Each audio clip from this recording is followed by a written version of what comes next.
Yakim opens up. He pulls the mace out. His knuckles crack, and suddenly there's another sound in the air. There's the sound of arcing electricity, and as he pushes the electric end into her chest, Vaylin screeches out. And she, let's see here. No, she does not make her vigor check. She is stunned as he rolled a 70, which doesn't put him as a exceptional no, but he did answer no. And I'm going to give Yakim a hindrance here. This powerful super soldier, this one-man killing spree in hand-to-hand combat with armed, targets. He can't bring himself to kill someone who has wronged him once they are disarmed. So I will contemplate what this actually means for him, but I actually think our friend Yakim here, he has a hindrance. Maybe it is honorable. Maybe he doesn't see a purpose in hurting those who he has captured. I don't know yet, but Yakim's turning into being actually a pretty good man. But all this may be for naught as Vaylin, he leaves her slumped down on the ground.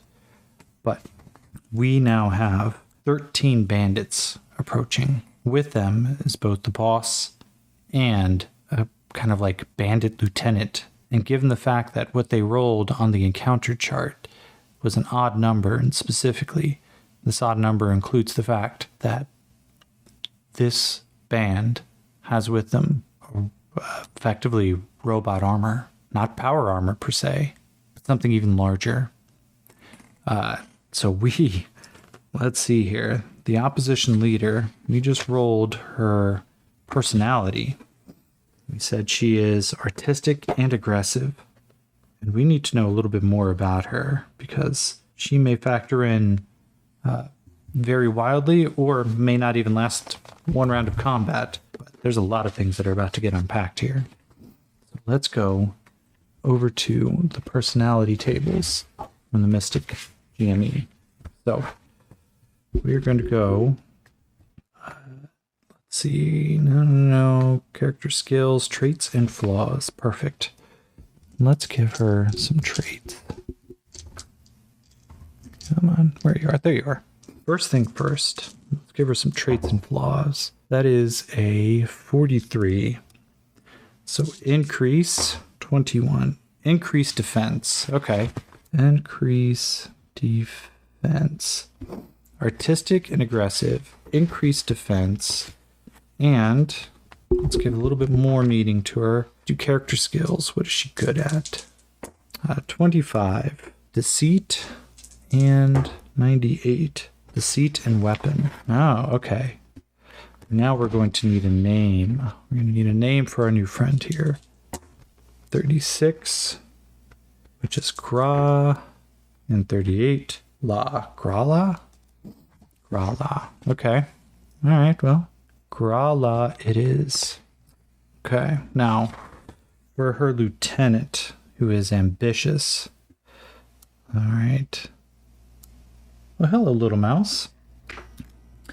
So for anybody who may have just heard that, and the fact that you've probably heard me clicking the buttons a couple of times to pause the recording, it's because I have a partner down here. There is a tiny little field mouse that is bouncing around in my basement. Now, this is really adorable, though mice are not something to be encouraged in the house, but it's also a little frightening because we have two cats. One of them, she's got 6 toes.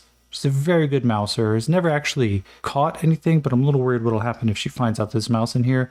The other one is an amazing mouser, but she is blind and declawed. So I have no idea how that's going to work.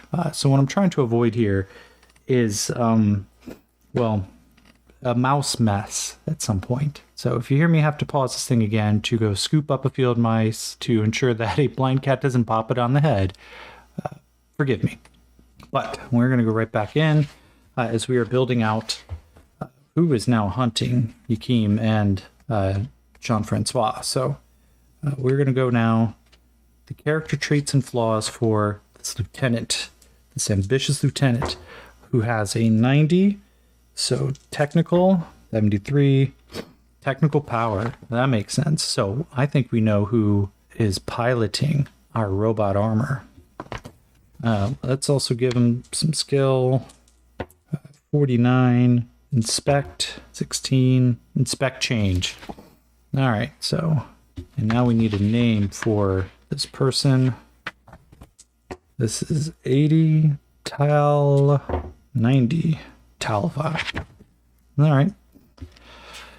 So we've got Grilla and Talva leading their troops, all 11 of them. Talva, the robot. This does not look good for our friends here. So as they gather the fact that there's a freak out moment where you see Yakeem suddenly just pause what he's doing. He's like, fuck. We're going to actually ask a question here. Yakeem seems like the kind who would be prepared. Now, somebody has stolen his car, so the kind of sanctity of a place where he probably spends a lot of time has been violated. But we're going to ask a fake question. Does Yakeem have a backup gun in his car? I'm going to say this is actually likely. So this would be a 65. I'm actually going to bump this up to a very likely because Yakeem doesn't seem like the kind who would be caught totally unawares. Now, he brought his JA9 juicer rifle with him and his ion pistol. Those are the natural things that I think he would bring with him. But would he have another weapon with him? So that is a 77. Oh, no, that's a 77 is a yes. He does have at least a gun with him. Now, the question here is, what kind of gun does he have? So let's see, do we have any tables that help us determine maybe the potential of the kind of weapon you would have? I doubt it's going to be the kind that can take down a robot pilot, but we never know. So, go, let's see, God, spell effects, starships, terrains, visions, creature abilities. Let's see, come on, let's give something that provides a little violence here. Character, army, description, character actions, noble house, objects. That may be what we go with. Powers, dungeon traps, forest, curses, cryptic messages. No, so we're going to go with objects. We're going to roll on the object table to see if we can find something that's going to allow us to pick a weapon that he would have stashed aside. So it's a 15. So container, 12. Complicated container? What the fuck would that mean? Complicated container for a weapon. Oh, I've got an idea here. Is the weapon, quote unquote weapon, that Yakeem has stashed in his car, is it actually a box of explosives? 39. Yes. Oh, all right. Yakeem goes into the trunk. He pops open the trunk. There is it looks like just a matte black case with reinforced steel on the corners and a complicated block that's on it. He flips the thumb switches. The two toggles flip up, and as he opens up the case, there are 4 blocks of high explosive shape charges. So where is... Yakeem quickly pockets them, starts pulling them in, putting them into a satchel. And let's see here. We're going to go over to the gear. Let's take a look. What kind of explosives do we have available? And what would be the most likely?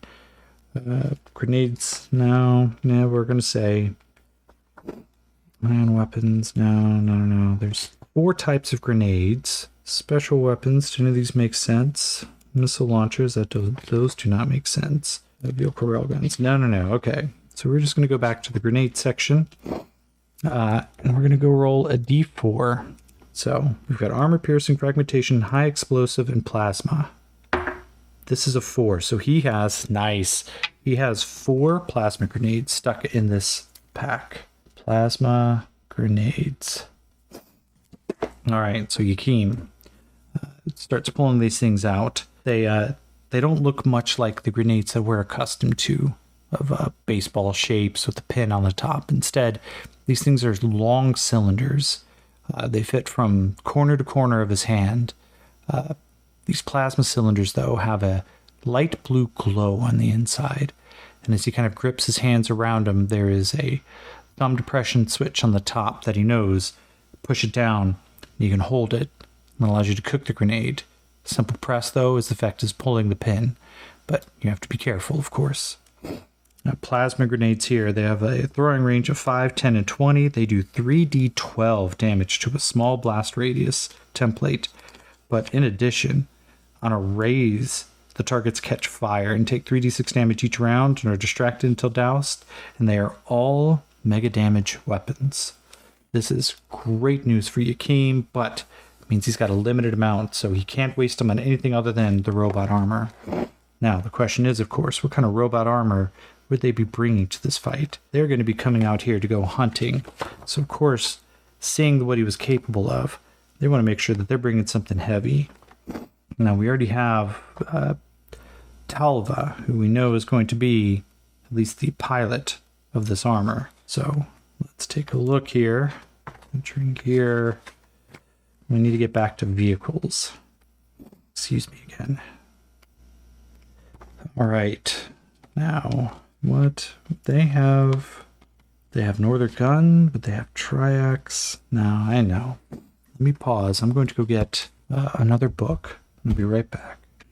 All right. So, as we step into this potentially very deadly situation, the book that I went to go get was the Blood and Banes book, which didn't quite have what I was looking for, but I did go into the Empires of Humanity book, which has exactly what I'm looking for. So I'm going to make one modification from what I'd initially assumed.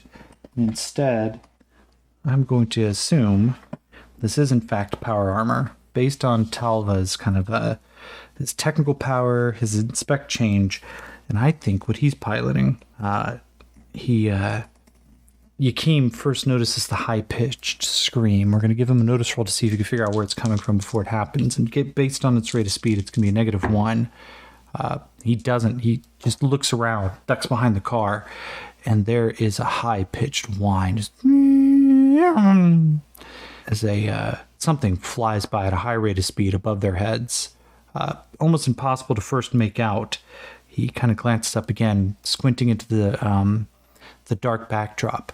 It's impossible to see this jet black armor, but as it banks at an incredibly high rate of speed, nearly 500 miles per hour or 250 miles per hour as it turns banks and begins to come back around, we are going to go into initiative as from one side we see, and we as in the audience see it, though Yakeem hasn't had a good vision of it yet, one of the Bandito Sidewinder Samus power armors. Stolen technology, not even stolen, discovered technology that almost perfectly replicates the coalition states' highly privatized and completely secured Samus power armor. These things have long extendable wings and almost a jet engine strapped to the back of a human, taller than human, maybe about 10, 11 feet tall, set of power armor. Long railguns standing in one hand and a couple of rocket launchers attached to the shoulders. This thing comes screaming around at an incredible rate of speed. So we're going to write down that Talva is flying a Sidewinder Samus. Now, this is definitely bad news for our friends here, as the Samus itself has mega damage armor, which means it can only be damaged by mega damage weapons. And that, right now, the only 4 pieces that we have are grenades currently held by Yakeem. And throwing a grenade at a, potentially 200 mile per hour moving target may be more difficult than Yakeem's capable of. But we'll find out. In addition, we have Krala, who we are going to stat out as a bandit leader. So she is going to be a wild card.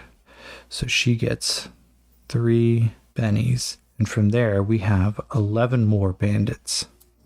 As we as in the audience watch them as they approach.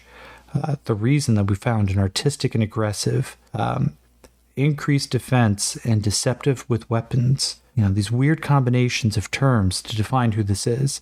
It's because Grella, as she steps forward, lifts an elongated snout. Canine teeth jet down over a overbite. His large black nostrils. 4 fox-like ears pivot, each one in a slightly different direction, though the 2 smaller ones seem to rotate just within the frame of the larger ones.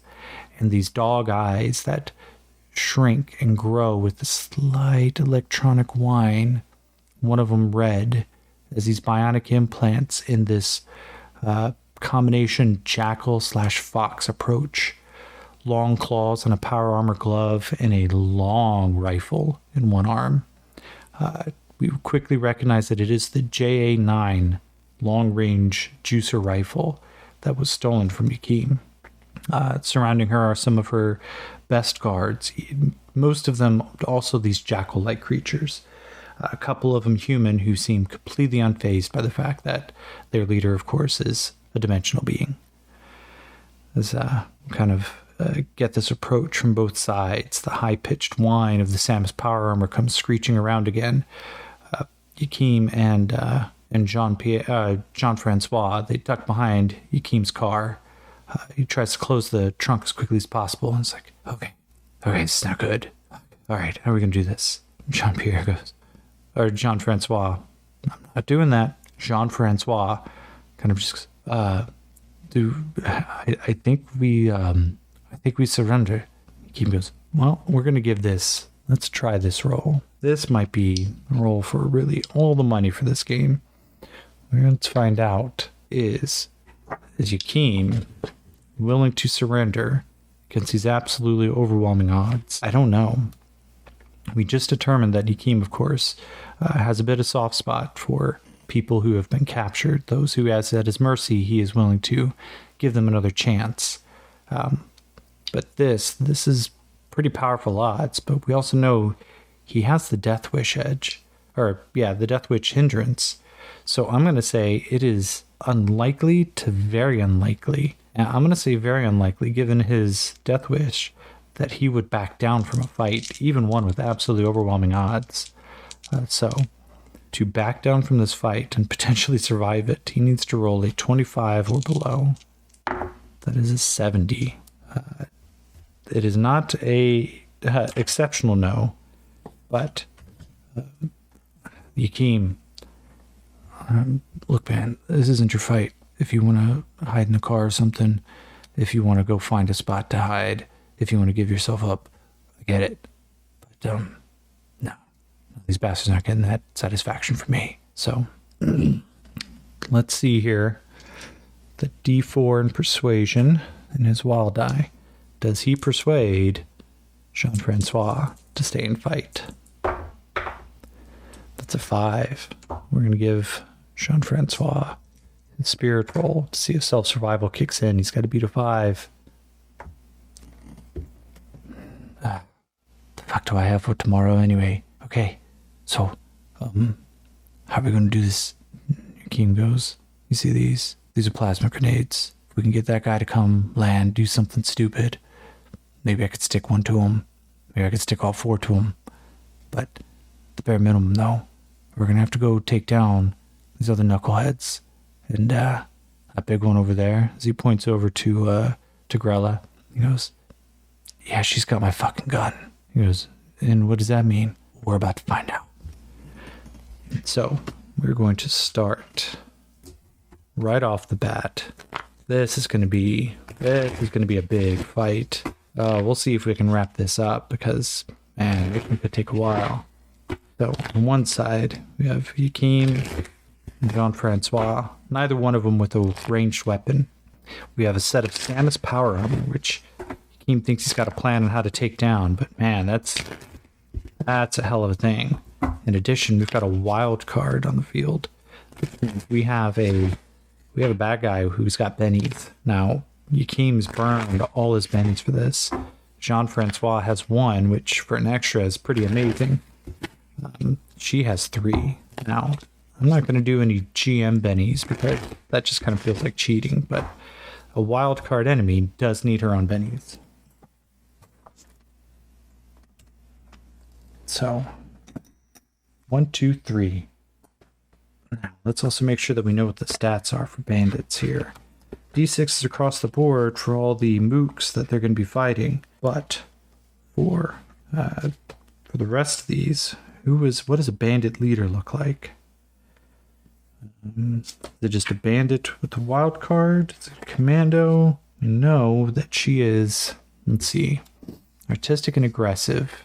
Okay, so maybe artistic and aggressive.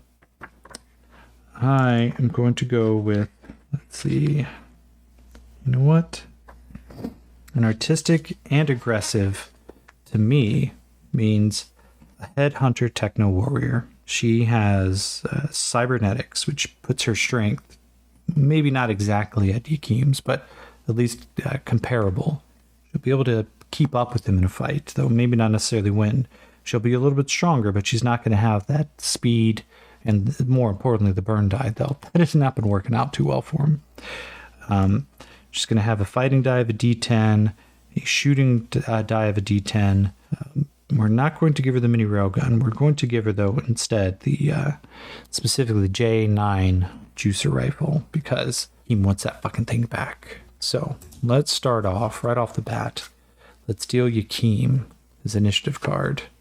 That is the 10 of spades. Jean-Pierre gets the ace of spades. Nice. Let's see. Let us give Grella 5 of clubs. Does she have quick? She does, but this is, of course, quick right off the bat. So she's got a 5. Let's go give Talva his. That is a 9. And then the rest of the mooks get the 3. All right, so off the bat, we're going to start over with Jean-Francois. He is going to try to blend into the background, and I'm going to give him as his only action this turn. He is going to try to take a stealth roll. That is a 5. So he has a 5 on his stealth. That is success. Anybody looking for him is going to have to beat that only when they think that they know where he is. So he kind of nods over and he goes, "Let's see if I can get a gun for you." And he disappears off into some of this tall grass that still kind of survives in this area. From there, let's see, we go over to our 10 of spades, which is Yakim. And we're going to give him a multi-action. He's going to start by trying to do something very similar, though he's going to go in a different direction. He is going to duck down into this tall grass, but he's going to try to sneak up and get one of these bandits to see if he can get one of their ancient assault rifles. So, stealth is a D6 with his wild die. A 1 and a 2. Oh, no good. I'm not going to try to use a burn die on this, but so he's still going to try to come up, but he's not going to get the drop on him. So I'm going to, let's see, where did I put his character sheets?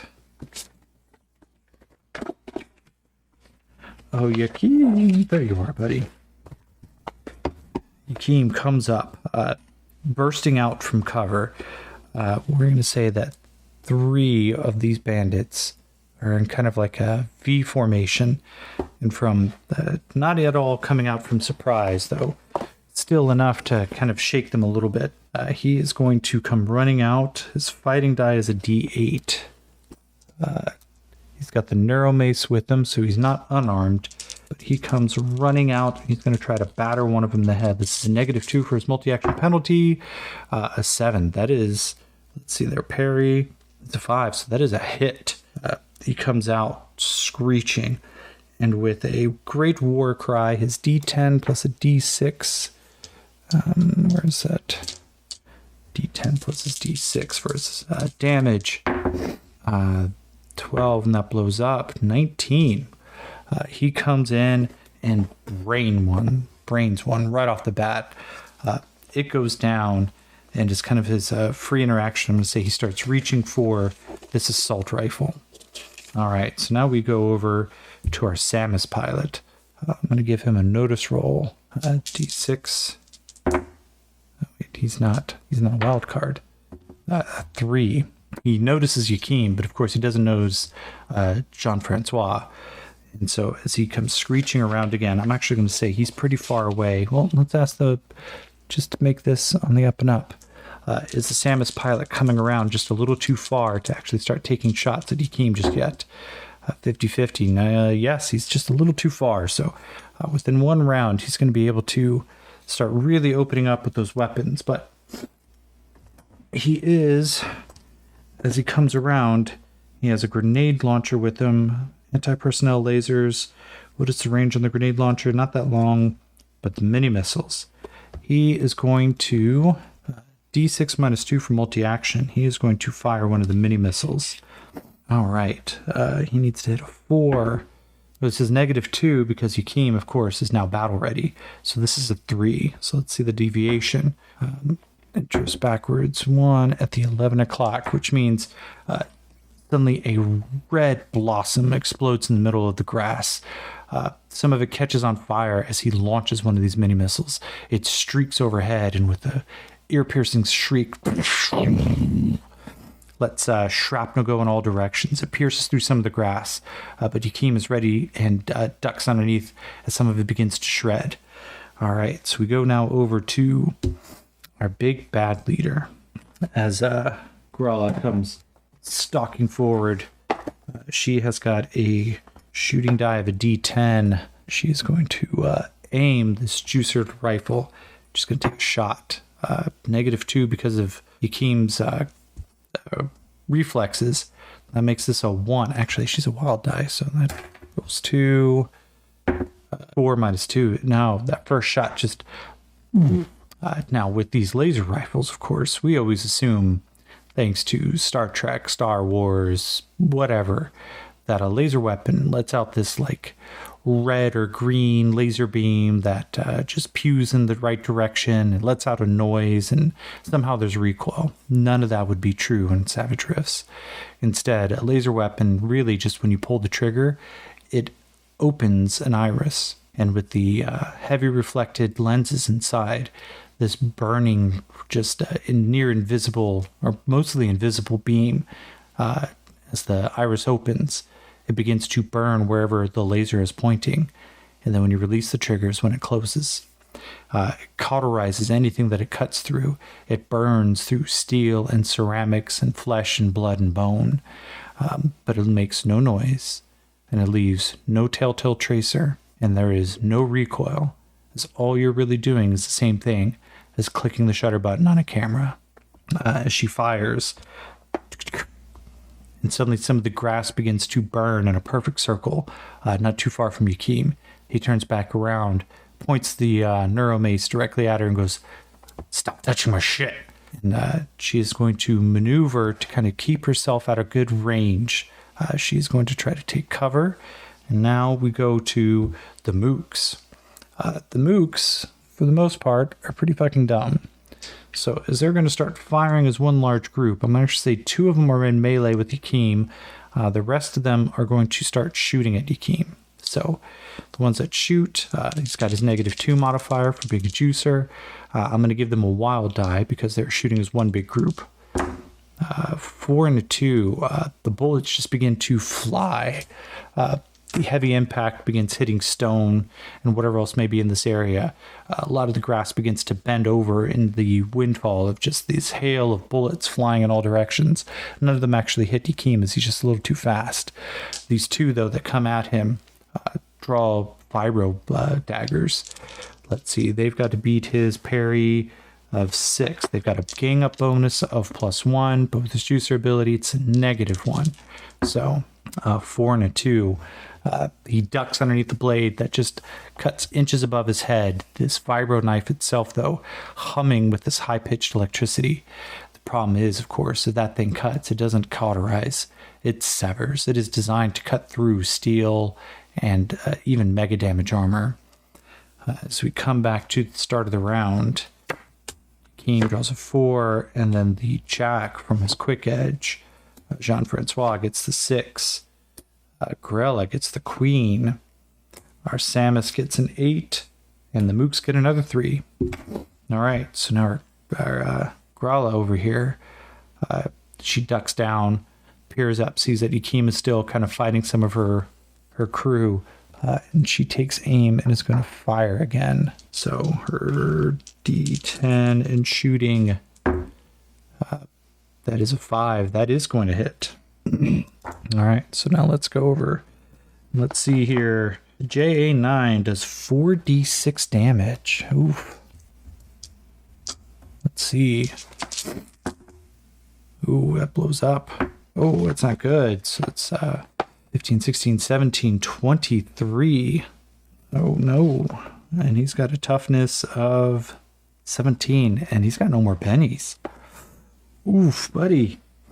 All right, so let's say 15, 21, 23. So that's a hit with a raise. So he is now shaken and wounded as this cuts through. Is that right? Yeah, that's 1 raise above his toughness. So he is shaken and wounded. Yakeem just suddenly gets this burning hole that appears in his left shoulder. He stops and just, the sudden juice begins to pour through his veins again. It doesn't cause any kind of healing to occur, but Yakeem also knows pain and suddenly the effect of morphine pulsing through his system to keep him upright and alive. She ducks back down underneath her cover there. So I'm going to say that's half cover. Now, Yakeem is up next. He has taken 1 wound, so he gets a -1 to all of his rolls. But he is going to still take multi-action penalty to try to take down these 2 directly in front of him. Let's see here. It's fighting die. I was just looking at it. It's a D8. It's D6. First one's at a -2 plus a -1, so it's a -3 total. He's got to beat a parry of 5. Oh, no. The first one, he kind of swings with his right hand. The pain in his shoulder causes him to just whiff over this guy's head. But he comes around in the backswing trying to catch the other guy. That explodes. The 15 versus 7, yeah. He slams into this guy full force. The neuromace doesn't even start sparking. He just swings with all of his might. And so this is a hit with a raise. So that's plus that. Oh, shit. 15. That explodes. Plus 8 is 23. Oh, he crushes this guy. He actually knocks his head. And as the mace impacts into the skull, there's a shattering noise. It crunches. Now he's just facing it off against one guy here. But of course, now there's multiple folks targeting him.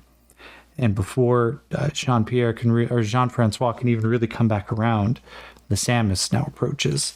It comes screeching up. So he gets his D6 for shooting, and he is going to try to launch a couple of grenades at Jean-Francois. So let's see, the rate of fire of this thing is 2.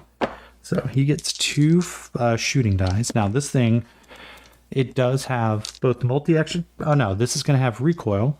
And I'm just giving this guy bandit stats with the power armor jock edge, just to make sure that he can actually fly this thing. So he's got a piloting skill of D6, the jock edge, shooting of D6. Now, the recoil on this thing is he just launches these 2 grenades out of this oversized grenade launcher, invoking -2 penalty.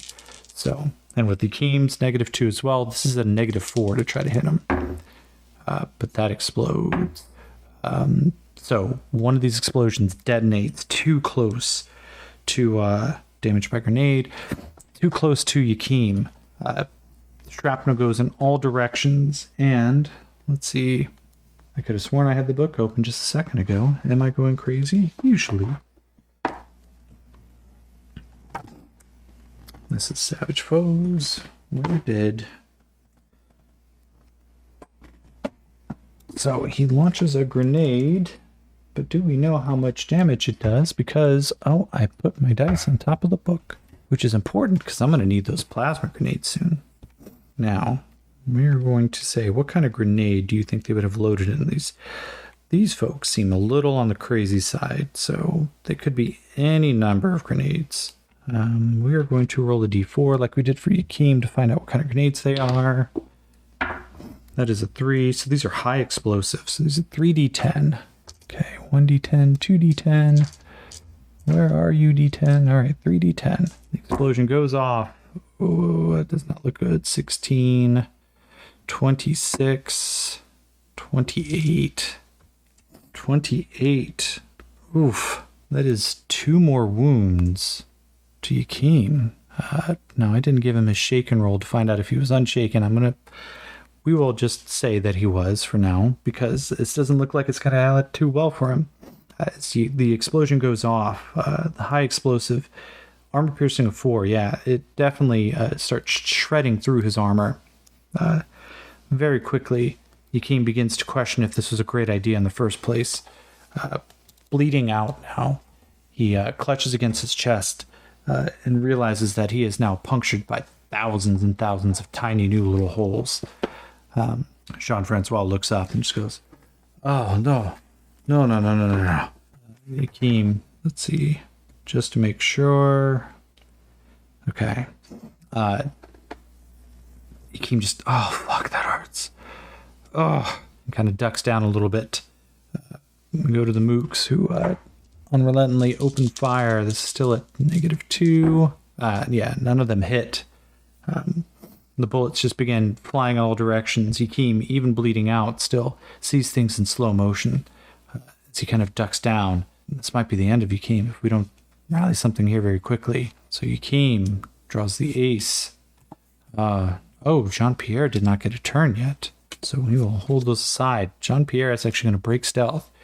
He's going to come over and he's going to try a healing roll. He's freaking out. This is a -2. It's not, neither one of them has a healing kit on them. Actually, it's not true. The NGS2 survival pack has one. So now he is not trained in it, but it's not going to stop him. Tries to bandage the wounds. Yes, that explodes. Fucking get it. All right. So that is an 11. He binds up 2 of these wounds very quickly, trying to get to Yakeem as quickly as he can. He goes, No, mon frère. This is not how you go out yet. And now he is out of stealth, of course. But it's, Yakeem kind of looks up. He begins to, okay, let's do this. They both draw aces, the ace of hearts versus the ace of clubs. The 5 for our good lady, the 9 for the Samus pilot, and the 7 for the mooks. Now, this is great news for our friends, because the first thing that's going to happen is Yakeem's going to reach down. As his first action on this turn, he is going to hit his internal repair system.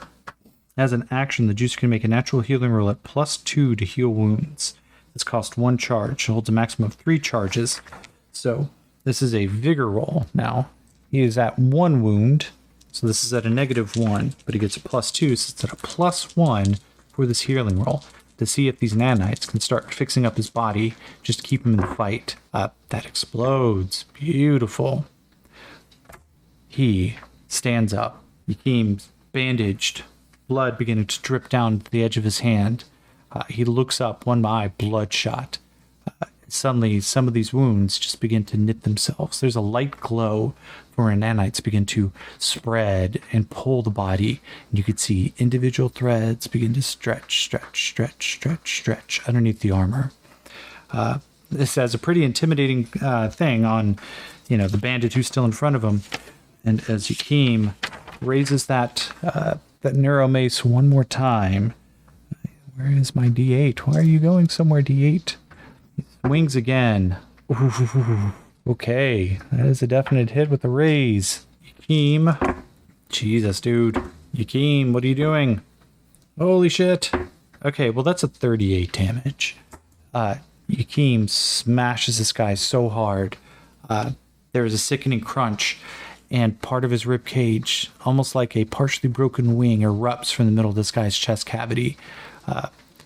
And just blood pours at the end of the mace. Yakeem and Jean-Pierre, as they've both taken the ace, are going to duck and try to get some cover as they recognize that this is not going well. But Yakeem, I'm going to actually say, is also, not only does he have the ancient assault rifle, he grabs one of the vibro knives. So I'm going to jot those down. Assault rifle, It does 2d6 plus 1. Armor piercing 1 and rate of fire 3. All right. The Samus, long banks. I'm going to give him a maneuvering roll. No, shit. He long banks and gets himself just out of range of the grenade launcher, but he turns and he is going to launch another one of those rockets. Now, it misses. It goes south by 3. So that would be about 18 feet. I'm going to roll, and if this comes up as a 1, I'm going to say he accidentally launches this rocket into some of his compatriots. Now it's a 4. The explosion rips through, and we're going to say the motorcycle catches it. And Jean-Francois, it's just starting to get to like that thing. And as there is suddenly a inferno of like napalm and gasoline just roiling off in the distance. We come around now to the mooks who have seen this. They open fire against our targets who are now taking cover, which is now a -6 to hit them. No, those shots ring just as we hear the impacts of these shells just echo and reverberate off. Now, for her queen herself, she stops and she's going to brace the JA-9 rifle against the rock. This only gives her half cover now, but she's going to take the aim action, which means she gets a +2 to her next shot. So we come around now to the next round. The queen, the 6, the 8, the jack, and the king. So the mooks begin to fan out a little bit. I'm going to give them a free survival roll, a -2, to see if they can find a good... Or I'm going to give them a battle roll, which I'm going to say is untrained. Not a one of them has enough intelligence to really understand how to get a good flanking on them, but they begin to span out, recognizing that, dispersing their targets may make it a little bit easier or a little bit harder for him to actually hit one of them. They still approach gun blazing. Now this is multi-action penalty, so -2, plus they're behind cover, so it's a -6. It's a -8 total, so go for some raises. Yeah, not even close. Now, as he pokes his head up over the edge, he came now in a little bit more of his natural situation. He opens up. This thing's got a rate of fire of 3, so he's going to take 3 shots. Now, he does not have the rock and roll edge. So he's going to take a -2 penalty to this because the rate of fire is above 1. See how well he does. That explodes. That's 1 hit with a raise, and then his other shot. So only 1 hit with a raise with this thing. He opens fire. The bullets begin to spray out. And 3, 4. What is something I should have in front of me? What exactly is their armor? I can't imagine it's going to be much above, that it's going to be above an 8, but let's see. What is a bandit's armor? Yeah, it's an 11. So one of them takes a couple of these bullets in the chest, but not a one of them falls as they just continue their advance. The Samus pilot comes back around. Let's give him another maneuvering roll, which he makes. He gets in range, and he is going to fire with recoil grenades. Now they explode, sheltering against the behind the rocks. These impacts just detonate. Now we'll say that the cover is now partially destroyed as the mega damage explosion just rips the rocks to shreds. But he very quickly shit, and they get up to start running. But this gives our queen over here a good chance. She lines up. She gets a +2 to the shot, which negates Yakim's automatic dodge. Actually, let's roll something here. Say 50-50. She lines up a shot. +2 to hit. Okay, and now 2, 5, 10, 14. She lines up the shot, and for a second looks like she is tracing against Yakim, but instead, of course, the shot goes just a little bit behind him. And let's see, 5 points of armor reduced down to gives him the toughness of 10 versus a 1, 2, 5, 9. Shaken. The shot echoes through, or the shot does not echo through. Remember, lasers do not make sounds. Thanks for the reminder, Paul. And instead, there is suddenly now a gaping, cauterized wound in Jean-Francois's thigh. He stumbles and drops, shrieking in pain as he is now shaken. Is Jean-Francois, I'm going to say this is above, I'm going to say this is likely. Would Jean-Francois stop to help his friend who had just been shot? We will find out on our next game when we pick up where we left off. Jean-Francois running, trying to get to cover as this onslaught continues. Or Jean-Francois down as he has been shot through the leg.